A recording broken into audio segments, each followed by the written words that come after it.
Olá, estamos gravando aqui no dia 25 de janeiro de 2026 e a fonte que a gente tem em mãos é de ontem, bem fresquinha. Quentíssima. Pois é.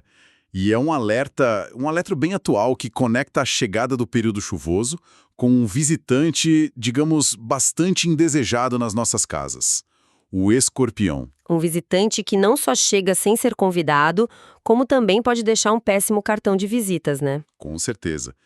Por isso, hoje a gente vai mergulhar num artigo que funciona como um verdadeiro manual de sobrevivência urbana.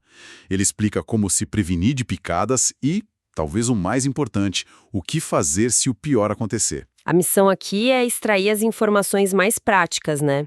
O que realmente importa na hora do aperto. Exatamente. Ok, vamos analisar isso então? O que eu acho fascinante aqui para começar é a ecologia do problema. A fonte explica que os escorpiões preferem clima quente e úmido. Certo. Então, quando a chuva chega forte, a nossa intuição pode dizer que eles estão, sei lá, fugindo da água. Mas o que acontece é mais estratégico. Como assim? Eles estão procurando abrigos mais seguros e secos. E para nossa infelicidade, as nossas casas, com seus cantos escuros, frestas e ralos, se tornam o refúgio ideal. Ah, entendi. É um movimento calculado, sabe? Eles buscam conforto e segurança. Quer dizer, não é um afogamento em massa, é uma migração estratégica para o condomínio mais próximo, que no caso é a nossa casa. Exatamente. E pelo visto, essa migração está se tornando cada vez mais comum. O artigo aponta um dado que me chamou muito a atenção. Qual? O Instituto Dr. José Frota, o IJF lá em Fortaleza, registrou um aumento de 20% nos atendimentos por picadas de escorpião só em 2025. 20%? É muita coisa. É um número que acende um grande alerta. Com certeza. Um aumento de 1/5 nos casos ano a ano indica que o encontro entre humanos e escorpiões está mais frequente. Não é só uma flutuação sazonal, sabe? É uma tendência. Sim, mostra uma tendência de intensificação do problema. E isso torna informação sobre prevenção e ação rápida ainda mais crucial. E a fonte foca numa espécie principal, o tal do escorpião amarelo do Nordeste. O Titius stigmatus. Esse mesmo. Mas aqui vai o detalhe, que para mim expande o problema para além da geografia. Apesar do nome, ele já não é um problema exclusivo do Nordeste. Nem de longe. O artigo cita que o Instituto Butantan já confirma a presença dele em estados como São Paulo, Paraná, Santa Catarina. E até Tocantins. Como que um animal que era associado a uma região específica conseguiu se espalhar tanto? Essa é a prova da capacidade de adaptação impressionante dessa espécie. Se a gente conecta isso ao quadro geral, vemos um padrão muito claro. Que seria? Eles são excelentes viajantes clandestinos. A expansão das fronteiras agrícolas, o transporte de mercadorias, madeira, telhas, tijolos. Cargas, né? Isso, até mesmo frutas e verduras. Essas cargas criam verdadeiras rodovias para eles. Um caminhão que sai do Nordeste com material de construção pode, sem ninguém saber, estar levando uma colônia fundadora para o sul do país. Então a urbanização e a nossa própria logística acabam servindo de motor para essa expansão. Exatamente. E quando chegam em uma nova cidade, eles encontram um paraíso. As cidades oferecem abrigo abundante, principalmente nas redes de esgoto que funcionam como corredores subterrâneos. E comida, imagino. Uma fonte de alimento inesgotável. As baratas. Então não é mais uma questão local de saúde pública, sabe? Tornou-se um desafio nacional. E é aqui que a conversa fica muito interessante. A fonte deixa claro que, se não podemos impedir que eles cheguem à cidade, podemos ao menos tentar, tornar nossas casas fortalezas. E as medidas, quando a gente olha, são surpreendentemente simples, né? Sim. São ações que atacam os 3 pilares que um escorpião procura: abrigo, água e alimento. Se você remove um desses pilares, a sua casa se torna um lugar bem menos interessante para ele. A especialista Kelma Maria, do Ciatox, que é citada no artigo, lista umas coisas bem práticas. Primeiro, manter a casa e o quintal limpos. O básico, né? Sim. Isso significa não acumular lixo, entulho, material de construção ou folhas secas. Basicamente, eliminar os esconderijos. Mas para o escorpião é um ecossistema artificial perfeito, um condomínio de luxo. Condomínio de luxo. Gostei. Cada pilha de tijolos ou telhas cria microclimas. A parte de baixo, em contato com o solo, retém umidade. Isso atrai insetos, as próprias baratas. A parte de cima oferece um teto seco e seguro. Ah, claro. Eles não precisam nem sair para caçar, o delivery de comida já está incluído no pacote.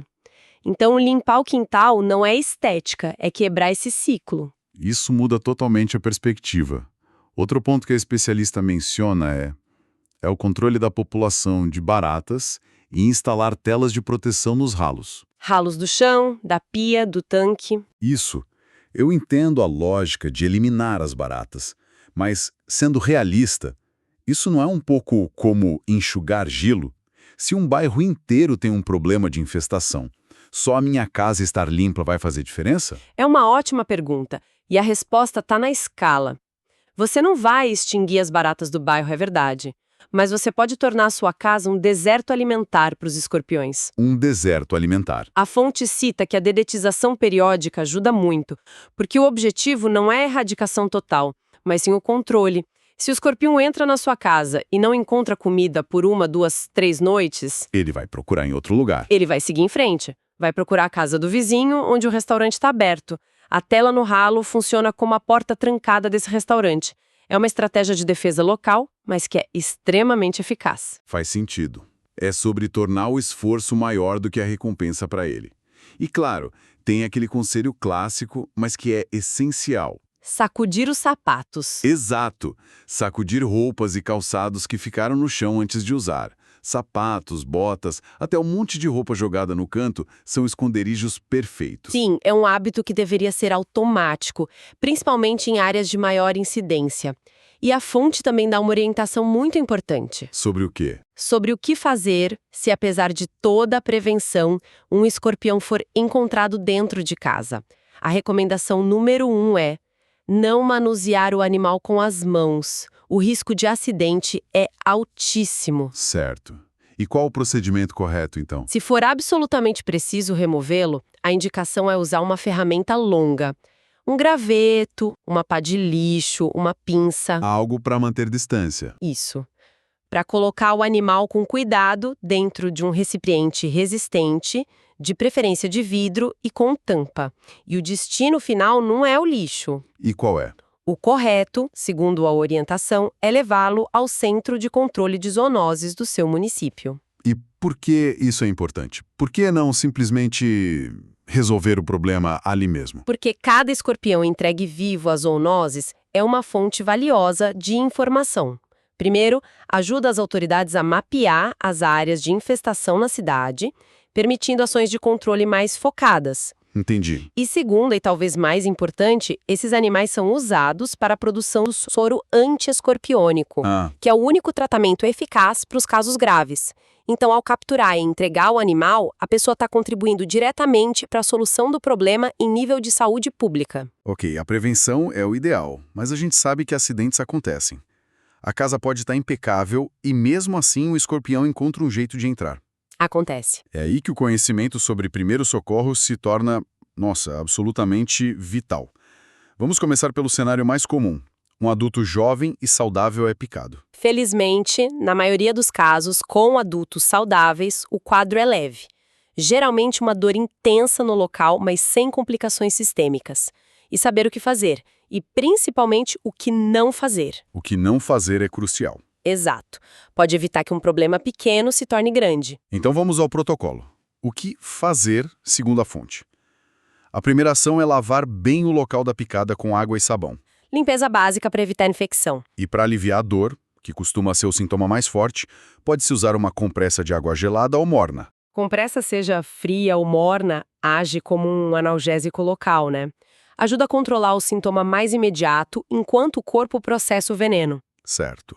Agora, a lista do que não fazer, que talvez seja ainda mais importante. O artigo é enfático. Nada de torniquetes. De jeito nenhum. Nada de cortar ou espremer o local para tirar o veneno. E, por favor, nada de aplicar substâncias caseiras como pó de café, folhas, terra, fumo. É impressionante como essas crenças populares persistem, né? Eu mesma já ouvi falar de tudo isso. De onde vem essa ideia de que aplicar algo na ferida pode ajudar? É um impulso humano muito forte, a vontade de fazer alguma coisa imediatamente, sabe? Na ausência de informação científica, as pessoas recorrem ao que ouviram a vida toda. Faz sentido. O problema é que muitas dessas práticas são baseadas em premissas erradas. A ideia do torniquete, por exemplo, vem de uma confusão com alguns tipos de picada de cobra. Onde o veneno age diferente. Exato. No caso do escorpião, o veneno tem ação neurotóxica e se espalha rápido pela corrente sanguínea. O torniquete não impede isso e ainda pode causar um dano terrível. Como assim? Ele concentra o veneno no local e interrompe a circulação. Isso pode levar à necrose do tecido, à morte do tecido. Nossa. E o pó de café ou a terra, qual mal que podem causar? O mal é que, no caso do veneno, a ação acontece em nível sistêmico, celular. Uma barreira de pó de café na pele é irrelevante para o que está acontecendo dentro do corpo. Não serve pra nada. Para nada. O único resultado prático é que você está pegando uma ferida limpa, da picada, e contaminando com todo tipo de bactéria. Você está criando um ambiente perfeito para uma infecção. Transformando um problema em dois. Exato. E o artigo também ajuda a gerenciar as expectativas. A especialista afirma que, nesses casos leves em adultos, a dor e o formigamento podem durar de algumas horas até 2 ou 3 dias. Saber disso é importante para manter a calma, né? Sem dúvida. Se a pessoa sabe que a dor pode persistir, ela consegue monitorar os sintomas em casa sem entrar em pânico, desde que seja só a dor local. Claro. Se a dor ficar insuportável, a orientação é procurar a emergência para tomar um analgésico. Mas a grande virada de chave é quando o quadro deixa de ser só local. Exato. Aí a orientação muda completamente. A fonte é muito clara nisso. Crianças com menos de 7 anos, adultos e idosos com comorbidades, Problemas cardíacos, pressão alta, diabetes. isso, devem procurar atendimento médico imediatamente, sem hesitação. E a razão para isso, especialmente no caso das crianças, é puramente matemática e fisiológica? Explica melhor. Entre a quantidade de veneno e a massa corporal da vítima. A mesma dose de veneno que causa só uma dor local no adulto de 80 quilos pode ser devastadora, sistêmica, numa criança de 15 quilos. O efeito é muito mais concentrado. Muito mais. O veneno se espalha e age de forma muito mais potente no organismo infantil. Para quem está ouvindo e tem filhos pequenos, quais são os sinais que transformam uma picada de dolorosa para perigosa? O que exige essa corrida para o hospital? A fonte lista os sintomas de alerta clássicos. São eles: náuseas, vômitos intensos, suor excessivo, agitação ou sonolência fora do comum Certo. e aumento da frequência cardíaca. Se uma criança picada apresentar qualquer um desses sintomas, é uma emergência médica grave. E o que o hospital faz? A recomendação padrão, segundo o artigo, é que toda criança picada fique em observação hospitalar por no mínimo 6 horas. Esse período é a janela crítica onde a equipe médica pode identificar qualquer sinal de piora e agir rápido. E a matéria traz um detalhe logístico muito útil.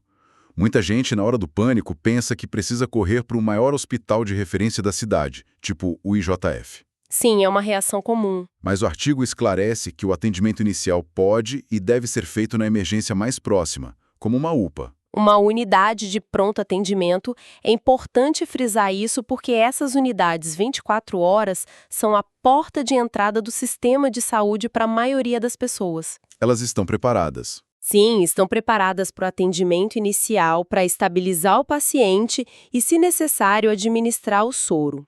O IJF, sendo um hospital de alta complexidade, recebe só os casos moderados ou graves que já foram avaliados e encaminhados por essas outras unidades. Ir ao lugar certo primeiro pode poupar um tempo precioso. Um tempo vital. E para ajudar em todo esse processo, seja na dúvida do que fazer ou para identificar um sintoma, a matéria traz uma informação valiosíssima, um canal de ajuda direto e especializado. O recurso que pode fazer toda a diferença e que muita gente talvez não conheça. Exatamente.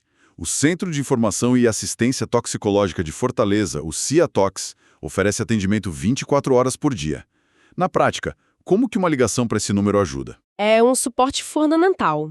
Imagine um médico recém-formado, de plantão numa UPA de uma cidade pequena.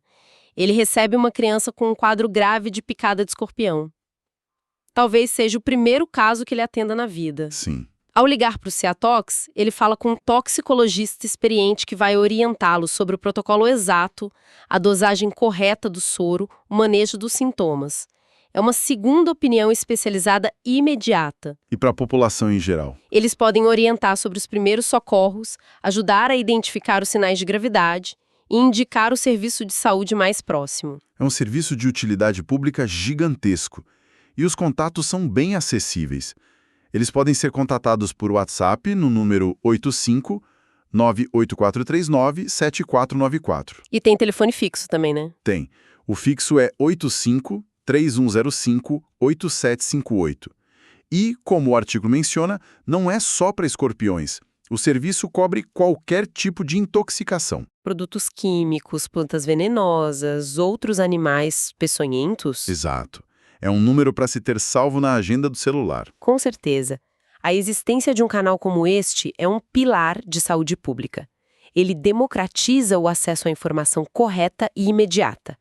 Isso combate a desinformação, os mitos e, no fim das contas, salva vidas. Então, para a gente amarrar tudo, o que tudo isso significa? Depois de analisar essa fonte, a mensagem fica bem clara. A convivência com escorpiões no ambiente urbano é uma realidade crescente. E não dá para ignorar. Não dá. E lidar com ela exige, acima de tudo, uma estratégia proativa baseada em prevenção.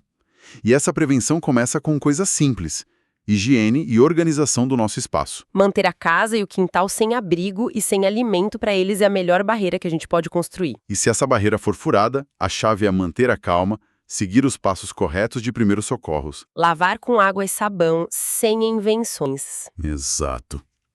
E, fundamentalmente, saber reconhecer os sinais de perigo que exigem ajuda médica imediata, especialmente para os mais vulneráveis. É um cenário assustador, mas existe algum lado positivo nisso. Alguma coisa que a gente aprende com esses animais que tanto tememos. É uma ótima pergunta para fechar. A fonte, quase que de passagem, numa pequena chamada, menciona uma pesquisa sobre o uso da toxina de um escorpião da Amazônia no combate ao câncer de mama. Uau! E isso nos leva a uma reflexão final que, eu acho, muda a perspectiva. E qual seria? Como a nossa percepção de um animal que a gente associa à dor e ao perigo muda drasticamente quando descobrimos que o seu veneno, essa mesma substância que causa o problema, pode, em outro contexto, conter a chave para a cura de uma doença devastadora. É uma reviravolta e tanto. O veneno é um coquetel complexo de proteínas, uma biblioteca molecular que a natureza levou milhões de anos para desenvolver. A pergunta que fica é: o que mais na natureza que hoje nos causa medo ou repulsa pode estar guardando soluções para os nossos maiores desafios? Soluções que a gente ainda nem começou a procurar.